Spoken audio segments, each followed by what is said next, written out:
Good morning, everybody. As president, I have no higher priority than the safety and security of the American people.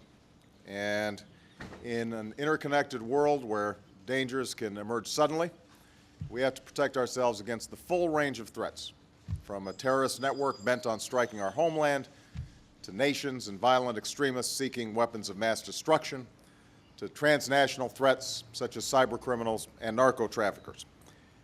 To keep America safe, my administration is strengthening and integrating every element of our national power: military and economic, diplomacy and development, homeland security, law enforcement, and intelligence. And this final element, timely, accurate intelligence, is uniquely important because it is critical to all the others. Now, as president, I also depend on the best available intelligence for daily decisions that I make every day. In particular, I depend on the Director of National Intelligence. As DNI, Dennis Blair continued the extraordinary service that defined his entire career.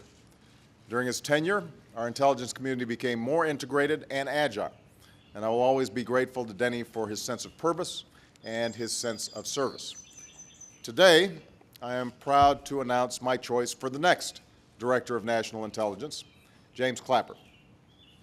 With 4 decades of service to America, Jim is one of our nation's most experienced and most respected intelligence professionals. As Undersecretary of Defense for Intelligence, he has successfully overseen the military and civilian intelligence personnel and budgets that make up the bulk of our 16-agency intelligence community.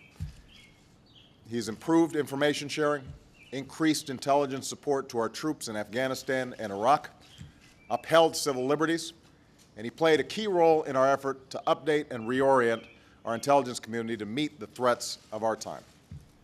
As director of 2 critical organizations, the National Geospatial Intelligence Agency and the Defense Intelligence Agency, and during a distinguished career in the Air Force, Jim developed an intimate understanding of our human and technical collection programs. He possesses a quality that I value in all my advisors: a willingness to tell leaders what we need to know, even if it's not what we want to hear. And Jim is a forceful champion of his fellow intelligence professionals, never forgetting what it was like to risk his own life during 2 combat tours during the Vietnam War. As DNI, Jim will be my principal intelligence advisor and the leader of our intelligence community. Our intelligence community has made great strides since the 9/11 attacks. Guided by good intelligence, we've struck major blows against the leadership of al-Qaeda and its terrorist affiliates, and we've disrupted many plots in our country and saved many American lives. But as we saw in the failed attack over Detroit, we need to do even better. We need to constantly evolve and adapt and improve. That's why I ordered a series of reforms to strengthen intelligence earlier this year. And that's why I'll be looking to Jim to ensure that we have the most capable and efficient intelligence community possible. Intelligence must be collected and analyzed quickly. It must be shared and integrated effectively. And it must be acted upon decisively. That's what I expect as president, and that's what our national security demands. In short, our intelligence community needs to work as one integrated team that produces quality, timely, and accurate intelligence. And let's be honest, this is a tough task, but this will be Jim's core mission.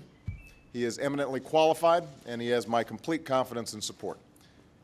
Jim also understands the importance of working with our partners in Congress, as he has said, not merely to appear when summoned, but to keep Congress informed and to seek members' advice and consent. Not surprisingly, the Senate has voted to confirm Jim for senior positions on 4 separate occasions, and each time it has done so overwhelmingly. Given the importance of this position, the urgent threats to our nation, and Jim's unique experience, I urge the Senate to do so again, and as swiftly as possible. I've spoken to the appropriate Senate leaders, and I've indicated that I expect this nomination to be completed during this work period. This nomination can't fall victim to the usual Washington politics. And as we go forward, my administration will continue to work with Congress to ensure that Jim and all our intelligence professionals have the authorities, resources, and support that they need to succeed. Finally, let me say to the men and women across our intelligence community, most Americans may never see your work, but every American is safer because of your service, and we are profoundly grateful. You have chosen to serve America, Now it's America's duty to back you up so you can fulfill the mission that we ask of you and keep this country safe. That's my promise to you as President of the United States, and that's what Jim Clapper will do as Director of National Intelligence. So, Jim, to you and your family who joins us here today, thank you for taking on this critical assignment. And with that, I'd invite Jim to say a few words. Thank you, Jim. Thank you very much. Thank you, Mr. President. I am humbled, honored, and daunted by the magnitude of the responsibilities of the position of DNI. It's a job that cannot be done without your support and that of the Congress, and I intend to earn that support from both as well as the public if I'm confirmed for this position. We have the largest, most capable intelligence enterprise on the planet, and it is the solemn, sacred trust of the DNI to make that enterprise work. With that, nominees are like my two oldest grandkids who are here today having a life experience, better seen than heard. Thank you very much. Thank you.